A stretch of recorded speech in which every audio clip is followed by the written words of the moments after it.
Live on WFLA Now.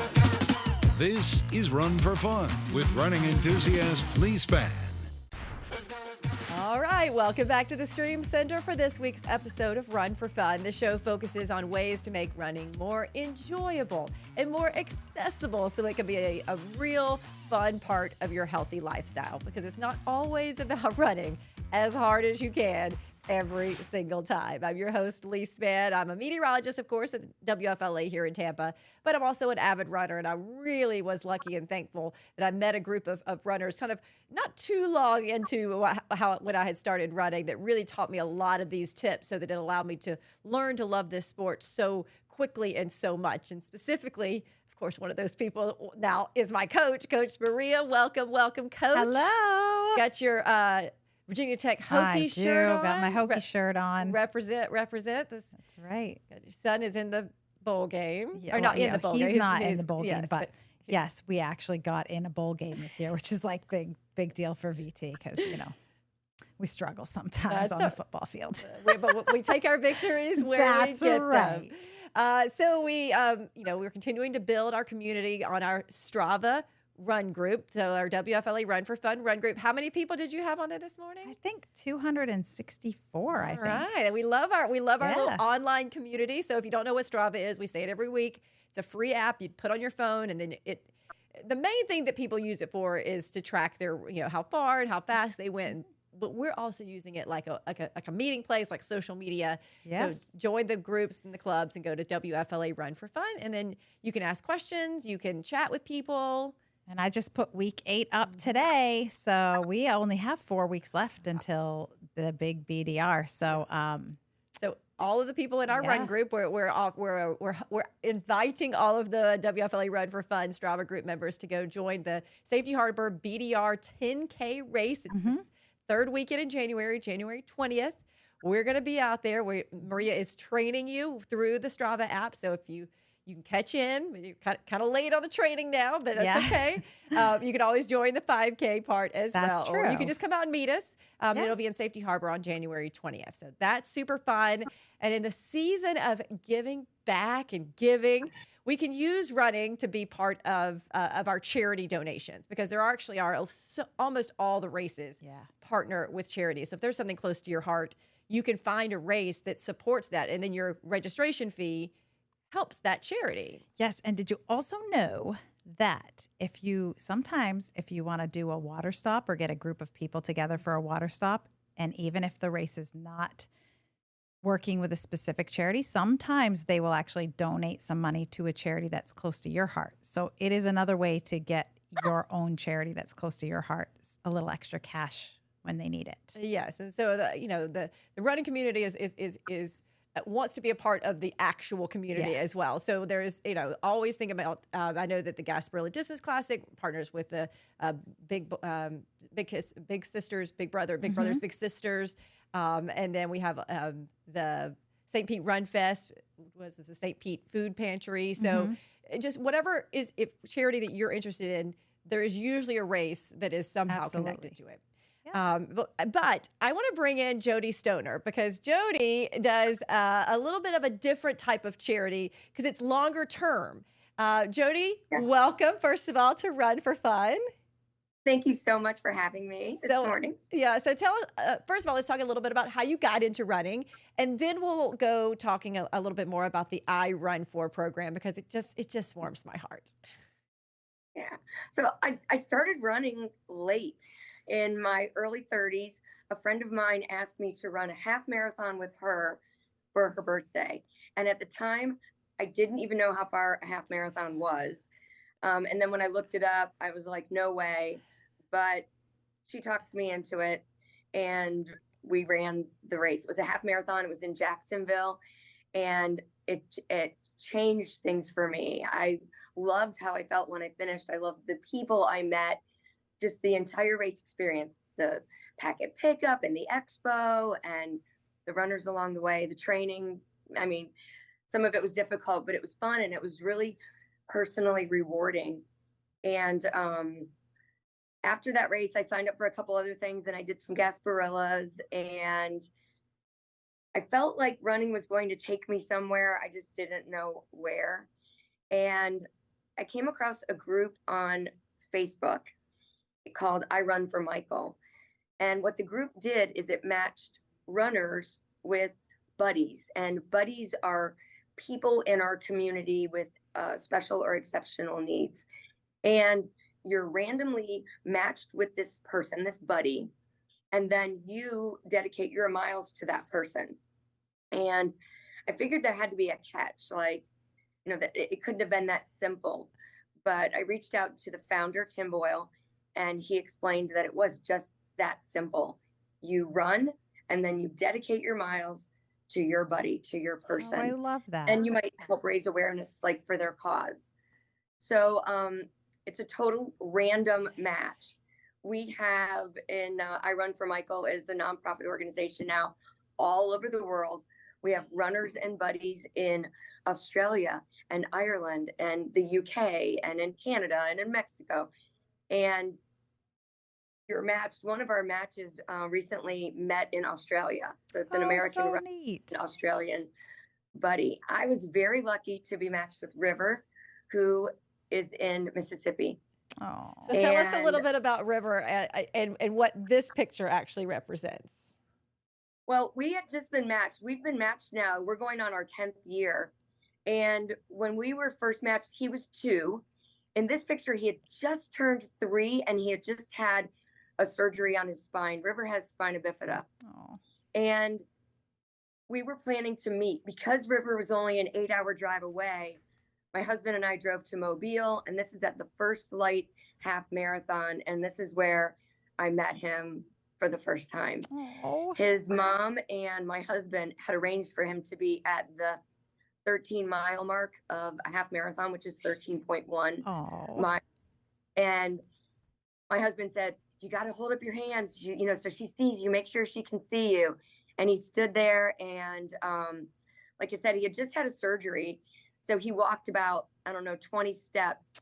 And then I said, do you want me to pick you up, buddy? And he said, yeah. And I ran, the rest of the race through the finish line with him, carrying him. Cutie.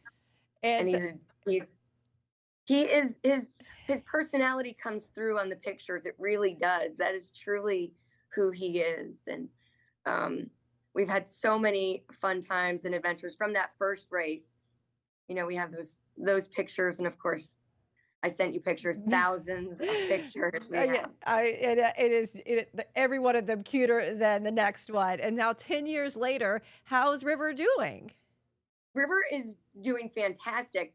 So River is a fighter, and through lots of physical therapy and through many, many more surgeries, River walks. River is very able-bodied. Again, he fights for that in his therapies. And I draw from that. When you run and it gets tiring or you think, I can't do it, I feel like I'm wearing a backpack, I do think about him and what he has to do every single day. And I always thought I was going to give back, do something really awesome for someone else, but it's worked the other way around. I'm so blessed to have met him and found them.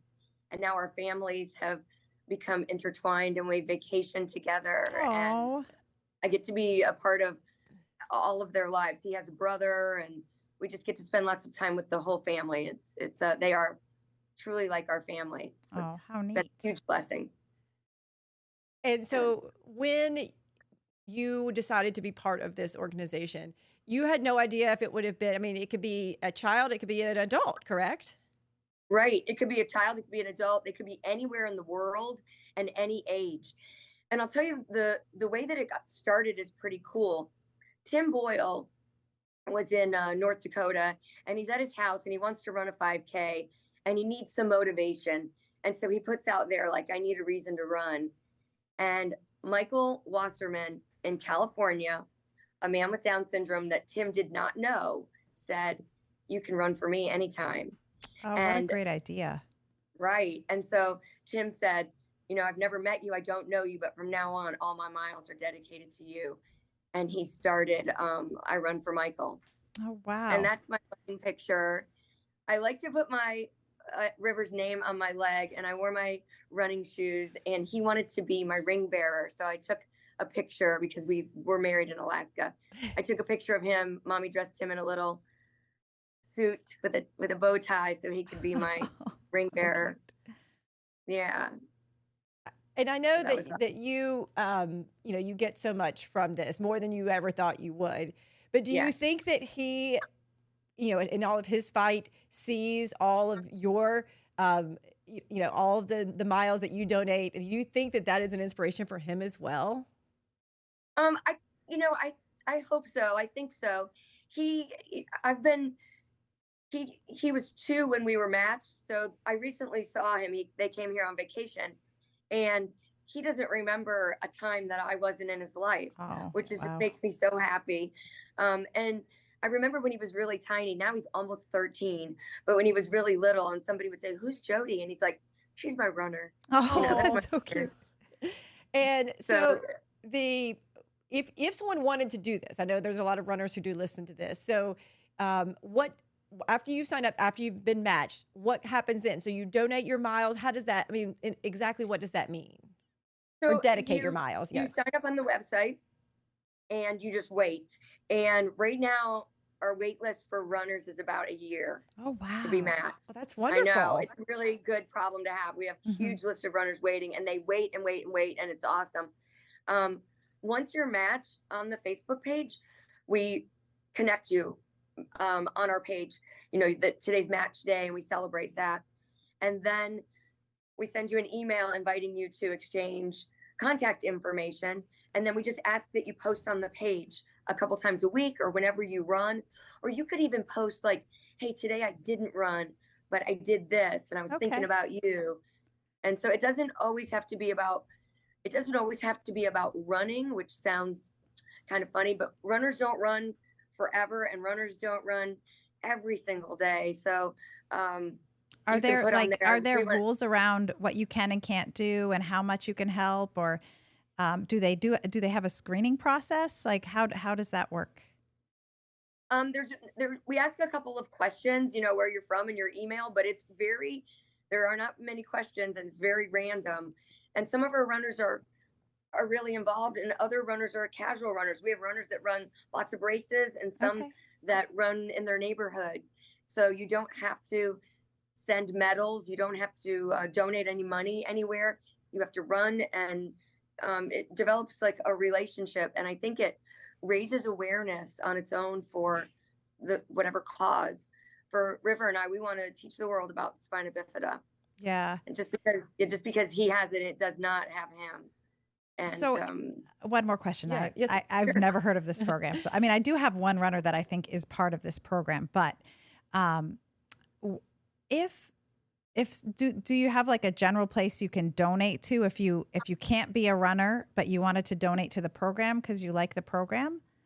Right, you can donate to we are a nonprofit, and we do take donations just to keep the program running, Yes. because we have so many different disabilities. Buddies do have a screening process. Like, we want to know what is their exceptionality, what's their disability.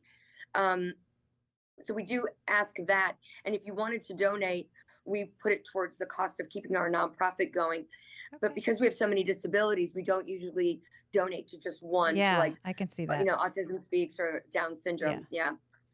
And So so, and from so when from you run, because I follow you, of course, on social media, and you do, you know, in your run, just your run down the street, you will mention and talk about River because again, it's mainly that raising awareness Hmm. of what's out there, so that those, so that they're no longer invisible. They are out there. They are being seen by people. Right. Like this morning I ran, and I put, for River, and maybe it was a little chilly. And I always put a blue and a yellow heart, because those are the spina bifida colors, but they're also Okay. the Boston colors. Yeah. So that's pretty cool. Oh, yeah. And I hashtag spina bifida awareness, Oh, and that's neat. tell him when I'm running for him. He's old enough now that he can look at mom's phone. In the beginning, he was so small that Yeah. the relationship goes through the parent. Yeah. So I was very fortunate to have a mom.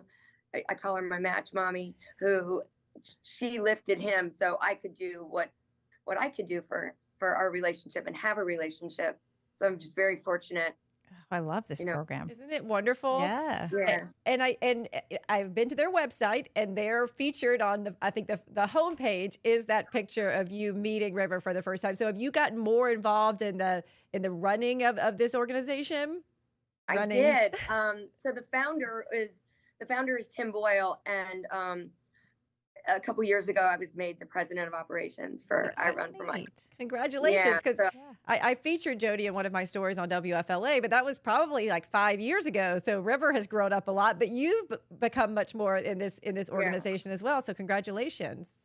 I have. It is really everything for me. It has my heart. I knew running would be something, just not this. I didn't think it would change my whole life and bring me so many people. And the I Run For runners, they all wear their shirts and we see each other. And, Yeah. you know, in any running community, you get that feeling of family and fellowship. And it's pretty awesome. And it's mutually beneficial to both people. That's what's so Right. amazing. It's, you know, it gets you out there and makes you think about something outside of yourself, which sometimes we can be a little self-centered. So that's really neat. And when you have a tough run, Maria, Yeah. and Maria had I a tough run this today, morning. So yeah, that you know that there's someone out there fighting, Yeah, and that it hard puts to a little complain when somebody has it worse. Yeah. Yeah.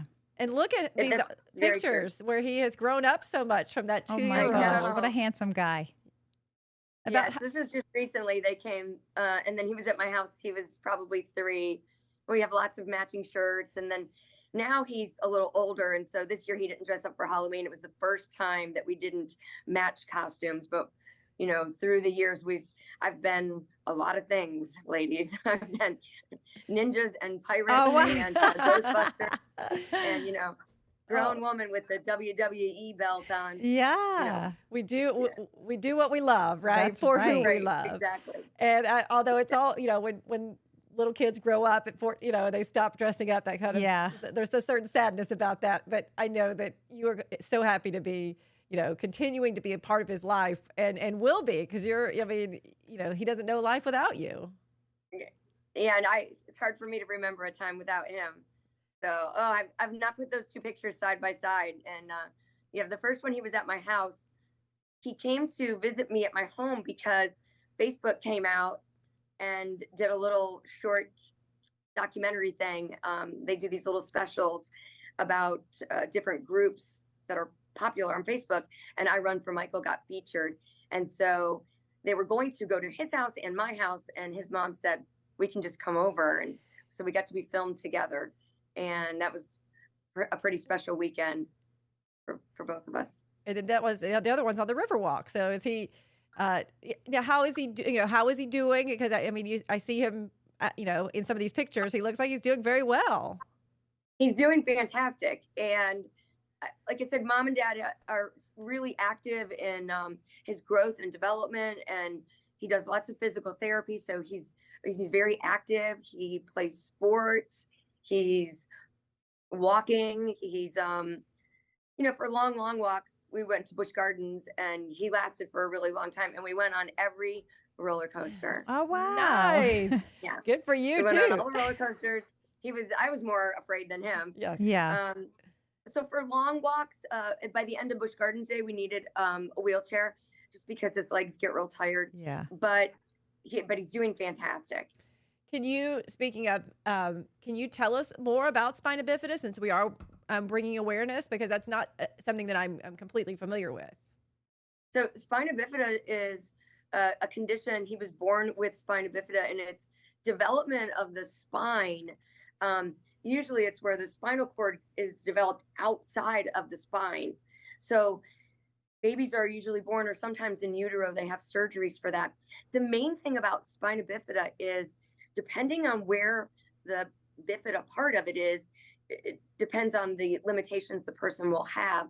So I've been told that people with spina bifida are like snowflakes, like no 2 are the same. He wears little braces on his legs, but he can do a lot of things. There are other people that are confined to a wheelchair, unable to walk, or other functions that you know, that they have issues with because of where it is on the spine. You can understand where an issue with the spine, like a spinal injury, would affect different parts of the body. So if it's up higher, people sometimes lose sensation or feelings in their arms. If it's lower, it's usually legs, but they can still function in the arms. So it just depends on where the spina bifida is that you'll have your disability or exceptionality. Mm-hmm. So his is pretty low, and he used a walker when he was really little, and he's had lots of surgeries. He's had lots of surgeries Poor kid. to as he grows. Oh, yeah, that He's makes had sense. surgery, right? So every time he grows, has a little growth spurt, tends to have a surgery. And now that you're more involved with the organization, you know, on the more the corporate, I guess, level, how do you teach people to have the connection and show people how to have the connection with their match? And, you know, like that you had with River, obviously it's a very special one for you, and you want to share that with other people. Right. I think everyone's involved like on a different level, and some people have really, really busy lives, and they go out and they run and they do a little this and that or a couple times a week. And then there's just other people that are just on fire for it. And so you get all of these different matches, really, that some of the moms, the buddies' moms are really involved, and some are less involved. And I think that's what makes it special is you see people being really active and then people doing different things. And it's the mix of all of it, I think, that makes it so special. And the thing is, there really are not very many rules. So you run and you dedicate your miles and you're golden. Wow. And the buddies cheer, we run, they cheer. It's awesome. That's so awesome. And so how, if you, when you're at a race, if there's someone out there, if you're spectating or running along with it and you see that they're running an I Run For shirt, you should ask the person about their person, right? Absolutely. Absolutely. And for races, I mean, we always wear who we run for. And then usually there's a name down the leg or, something like that. So absolutely ask. And our website, it's www.whoirunfor.com. The numeral 4. Yes. Mm-hmm. I made that mistake when I was trying to look it up today. I'm like, why can I not find this? I go, I run numeral 4. Right. And what you can just check it out.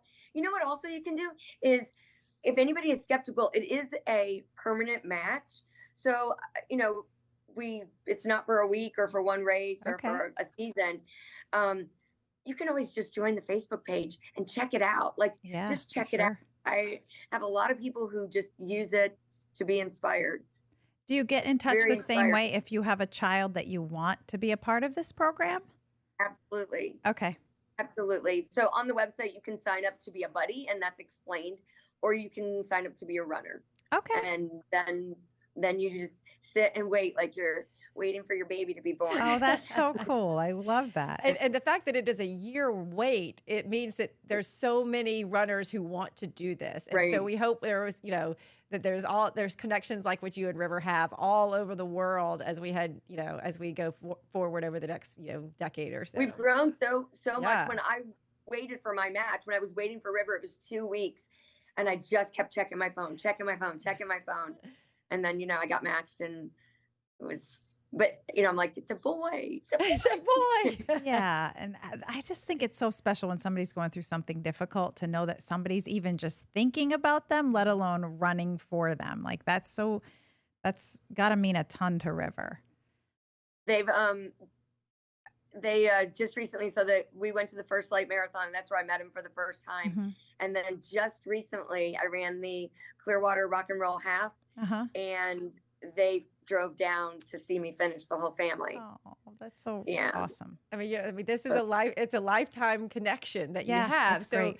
That's one of the reasons why I wanted to bring Jody in, because we do have each race, we talk about having that charity, which is so important because that's it's how some of these charities make huge amounts of money.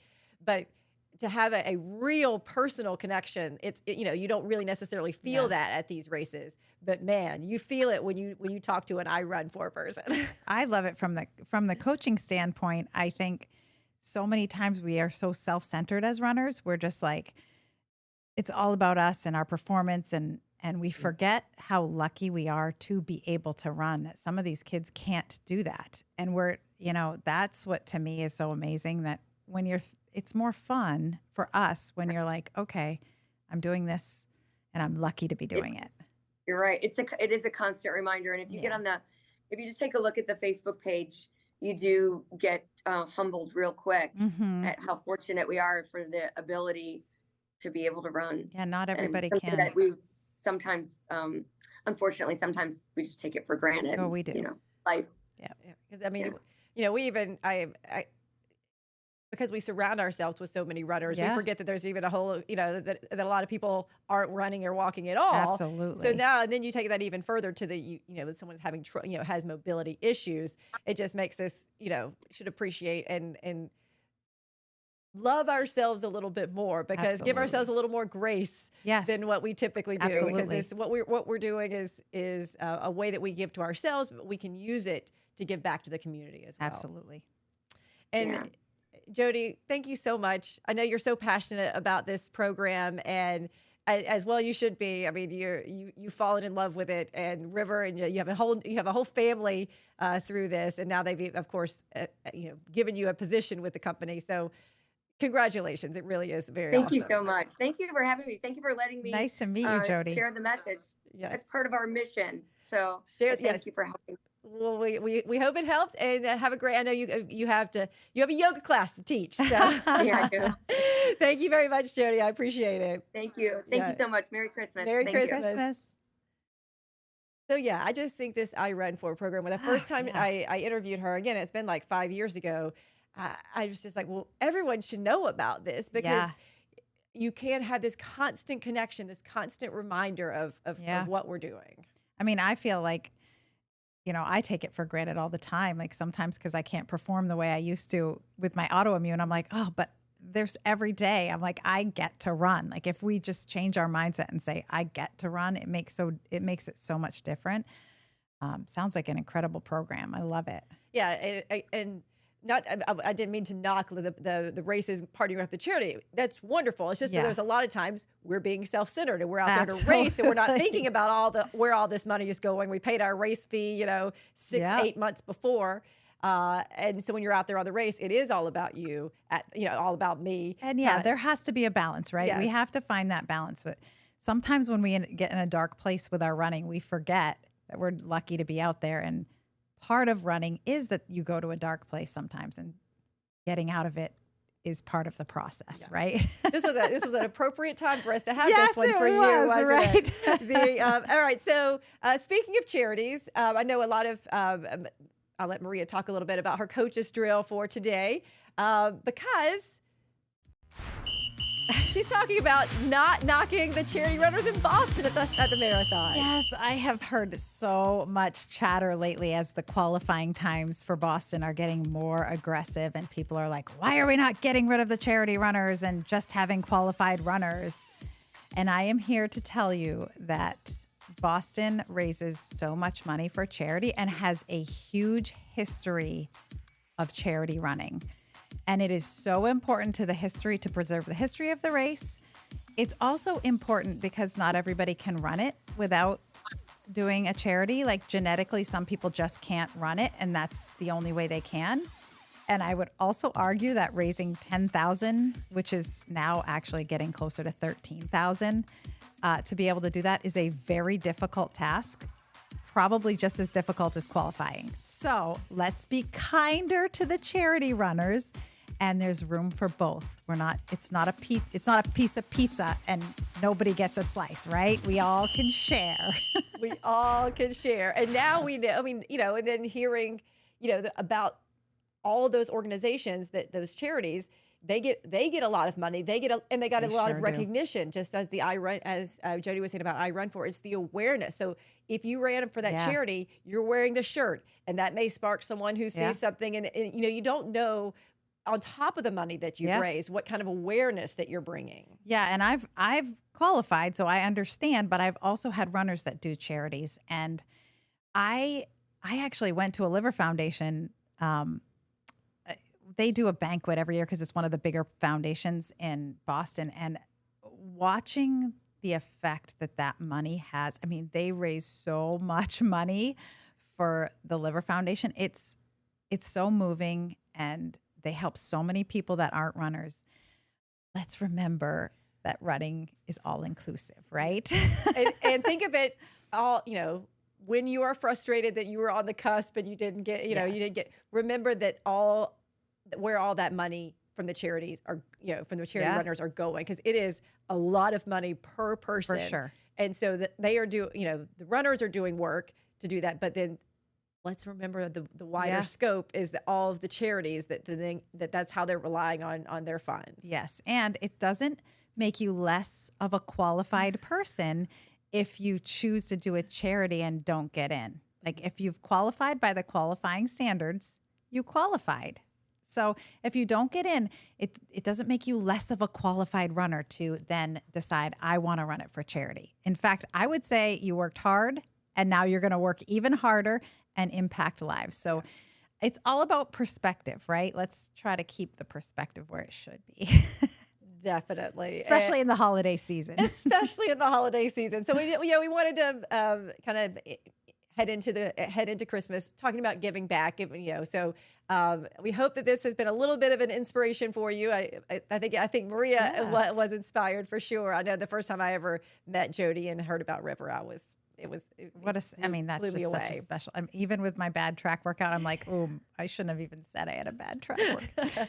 Well, so I hope everyone has a very Merry Christmas. We won't have a Run for Fun on Tuesday, the day after Christmas, but we'll look forward to seeing you in the new year. And please come to BDR, Safety Harbor, January 20th. You can start training now. You can, Maria's giving you some track workouts, and absolutely. Hopefully there won't be. Come meet us. I look forward to meeting you. I will be all over that course. Yeah. So typically I'm volunteering and cheering and volunteering and cheering and being at the tent and all that stuff. So if you can't find me right away, but I will be around, and I will have On Track on, and my On Track tent will be there. So.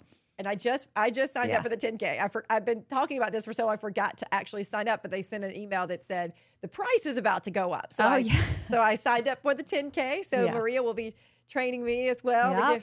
And I will be working and training and cheering and all the things. It's my favorite race. So all right, let's go out there and have some fun. All right. Merry Christmas, everybody. Merry Christmas.